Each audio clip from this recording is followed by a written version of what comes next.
Hari ini saya baru saja selesai melakukan pemotongan rambut. Jadi hari ini kepalanya sudah rapi, sudah lebih terlihat lebih fresh, kemudian lebih bagaimana begitu kalau kita lihat itu ya pokoknya lebih indah lah. Jadi tadi pagi itu saya pergi ke pasar, kemudian lewat di barbershop yang baru buka 2 bulan yang lalu masih tutup. Kemudian saya muter-muter di pasar cari barbershop lainnya.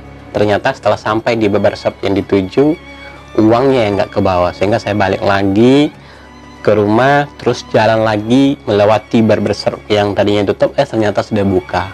Jadi rezekinya untuk hari ini itu adalah rezeki untuk barbershop yang tadinya tutup, tapi hari ini setelah saya kembali lagi ke sana, siangnya sudah buka. Saya pikir tadi itu mereka tidak bakal buka.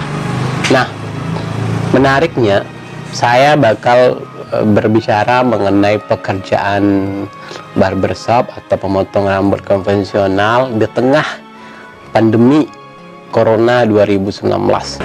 Kita sama-sama tahu bahwasanya pandemi Corona ini membuat perekonomian itu mulai runtuh, baik dari tingkat UMKM, menengah ke bawah, menengah ke atas, bahkan kalangan elit.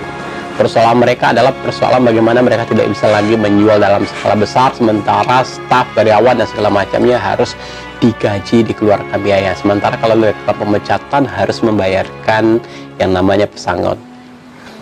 Sehingga keputusannya ada yang istirahat untuk sementara, dirumahkan dulu, ada yang digaji itu setengah dari gaji full.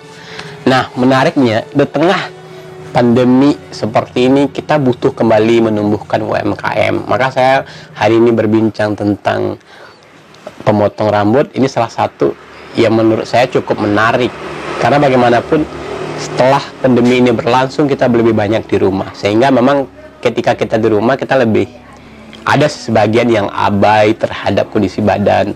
Contohnya saya sendiri, rambut sudah mulai panjang, kuku jarang, ya kuku lah lumayan sering dipotong, kemudian kumis juga panjang, jenggot panjang, jambang juga, kemudian bagian belakang yang bulu-bulu remang juga panjang. Siapa yang bakal menyelamatkan itu? Yaitu yang bakal menyelamatkan kegalauan ini, kegabutan ini, salah satunya pemotong rambut. Di tengah kegabutan ini kita butuh suatu hal yang cukup ikonik untuk diceritakan. Saya menceritakan ini karena dari tadi itu kepikir terus, kok ini menarik begitu. Padahal saya malam tadi itu mencari ide apa yang mau saya garap untuk video, dan terpikir oleh saya, kenapa saya tidak berbicara tentang pemotong rambut. Nah, ketika saya datang ke sana, kemudian mulai dipotongkan rambutnya, pertama saya diam saja. Saya nggak ngobrol, saya cuma bilang, tolong rapikan dong dikit bagian tepinya saja. Dan ternyata dia cukup respon, dia mulai bersihkan. Di pertengahan baru saya ajak ngobrol, kamu motong rambut di sini sudah berapa lama? Namanya Ihsan. Saya di sini sudah 1 bulan. 1 bulan yang sebelumnya itu orang yang baru pulang kampung karena takut dengan COVID-19, orang tuanya minta pulang. Terus saya ngobrol, kamu tinggalnya di mana? Ternyata dia tinggalnya daerah Pariaman. Terus ngobrol lagi nih sama dia, kamu kesehariannya itu memang motong rambut dari dulu atau bagaimana? Dia cerita bahwasanya, saya dulu kalau teman saya itu ada rambutnya yang dipotong asal jadi seperti bergelombang nggak jelas, kemudian terang, ada yang rimbun dan terang segala macamnya, maka mereka datang kepada saya minta dirapikan tuh rambut saya. Itu kata dia. Terus saya cerita lagi, kamu tamatan apa? Saya tamatan SMK. Oh begitu, jurusan apa? Saya jurusannya teknik pemetaan, berarti lebih ke pengukuran tanah. Kemudian tahun berapa selesainya? 2018. Berarti sekarang sudah 2 tahun dia kerja sebagai pemotong rambut atau sebagai bagian dari barbershop. Saya tanya lagi, kamu di sini sebagai apa? Saya di sini sebagai staff katanya. Saya terus ngobrol, bagaimana pendapatan harian selama masa pandemi? Walaupun itu baru buka 2 bulan. Sebulan pertama bagaimana? Dia bilang sebulan pertama itu minimal sehari itu ada 4. Nah, logikanya begini, kalau dalam sehari itu ada 4 konsumen, dikali 20.000 berarti 80.000, dikali per bulan 8 kali 3 berarti 16, 24, 2.400.000. Itu Betul ya, 2.400.000. Kalau hanya 4 orang, bagaimana kalau konsumennya setiap hari itu adalah 10 orang? 10 kali 10 kali 20 berarti 200.000 kali 36 juta. Nah, ekonomi kita perlu diselamatkan. Dan saya bercerita tentang bagaimana bagusnya kita menumbuhkan salah satu ekonomi potong rambut. Di sini saya melihat, oh ternyata ada solusi-solusi yang cukup menarik di tengah pandemi. Karena kita butuh. Kita nggak mungkin kita nggak potong rambut 1 tahun. Karena kita nggak tahu ini COVID-19 ini bakal berakhir berapa lama lagi.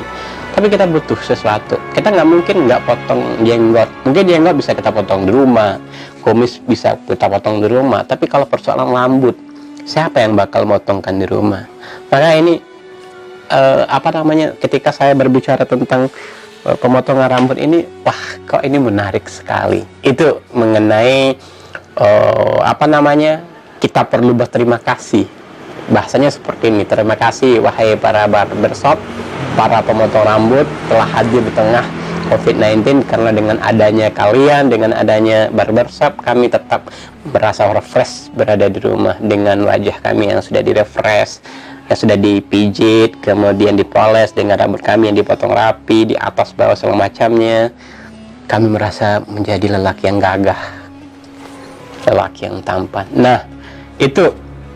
Yang kedua, ini saya ingin berbicara tentang bagaimana Rasulullah menghargai setiap pekerjaan baik. Jadi kata Rasulullah itu dalam ayat yang beliau bawa dari Allah, bahwasanya setiap perbuatan baik walaupun itu sebesar biji zarah itu bakal dibalas dengan kebaikan. Walaupun itu kecil seperti debu yang bertebaran di atas permukaan bumi atau dimanapun itu di dalam kamar, maka itu bakal dibalas sebagai sebuah kebaikan. Begitu juga dengan pemotong rambut. Pemotong rambut itu sekarang bulan Ramadan ya, Ramadan itu pahala dilipat gandakan. Nah, di tengah kondisi yang seperti ini, hadir pemotong rambut di tengah kondisi yang seperti ini, itu pemotong rambutnya pahalanya dilipat gandakan. Pahala di bulan Ramadannya dapat, pahala menghilangkan kesulitan orang lain dapat, pahala mengurangi tingkat stres orang lain dengan menciptakan fashion di kepalanya dapat, sehingga keberkahan itu banyak.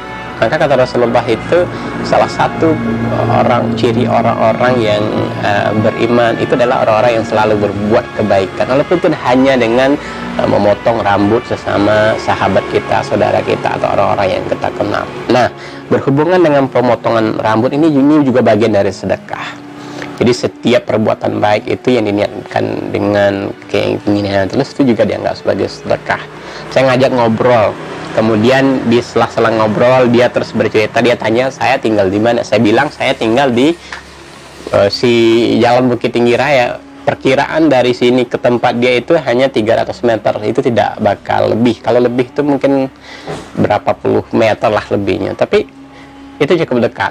Kemudian dia tanya pekerjaan saya apa. Saya bilang pekerjaan saya itu ada dua. Satu sebagai pebisnis di bidang online bookstore, penjualan buku melalui jaringan online, sosial media dan segala macamnya, marketplace. Yang kedua itu berhubungan dengan penerbitan dan percetakan. Saya bilang saya menerbitkan buku-buku yang berhubungan dengan dosen apa segala macamnya. Terus yang ketiga, sehari-hari abang di rumah ngapain katanya. Saya bilang sehari-hari di rumah saya diantaranya bikin video seperti yang saya lakukan hari ini. Terus saya bilang juga saya sehari-hari bikin, terkadang bikin desain untuk buku apa segala macam untuk promo, karena memang butuh desain. Dan dia bertanya seperti itu.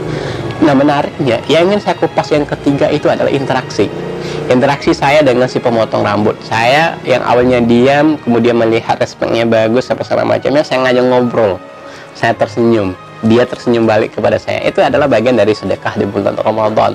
Dia tanya saya, kemudian menjadi sangat humble, sangat welcome. Dia bicara dengan hati yang riang, saya bicara dengan dia dengan hati yang riang. Salah satu kerumitan yang ada dalam kepala kita tentang kegabutan, tentang